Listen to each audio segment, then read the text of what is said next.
مجھے سمجھ نہیں آتی کہ آخر ہمارے معاشرے میں ہر جرم کی سزا عورت کو ہی کیوں دی جاتی ہے۔ کبھی وہ کسی سے محبت کر بیٹھے تو بد کردار، کبھی کسی سے بات کر لے تو بے حیا، کبھی کسی کو دیکھ لے تو فتنے کی جڑ قرار دے دی جاتی ہے۔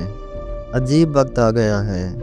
اگر ایک لڑکی خاموش ہو تو متکبر کہلاتی ہے، اگر وہ ہنس دے تو چالو بن جاتی ہے، اگر وہ روتی ہے تو ڈرامہ لگتا ہے، اگر وہ سچ بولتی ہے تو بدتمیز۔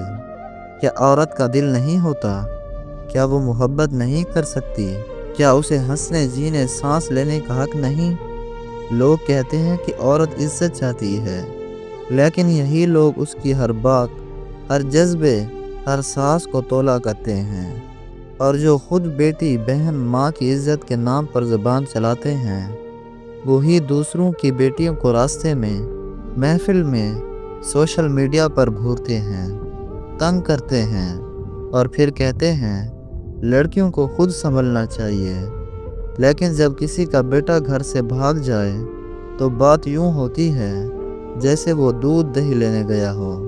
اس کی محبت کو جذبہ سمجھا جاتا ہے، اس کے گناہوں پر عمر کا اثر کہہ کر پردہ ڈال دیا جاتا ہے۔ یہ دوہرا معیار کیوں؟ کیا مرد کا دل ہے اور عورت کا دل کوئی جرم؟ کیا مرد کے آنسو جذبہ اور عورت کے آنسو کمزوری؟ کیا عورت کا احساس بغیرتی اور مرد کا ظلم غیرت؟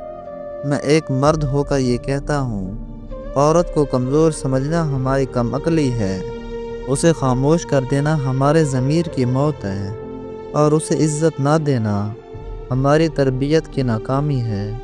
اب وقت آ گیا ہے کہ ہم اپنی سوچ کا جنازہ نکالیں اور عورت کو وہ مقام دیں جو اس کا حق ہے، نہ ترس سے، نہ خوف سے، بلکہ انصاف اور انسانیت کے نام پر۔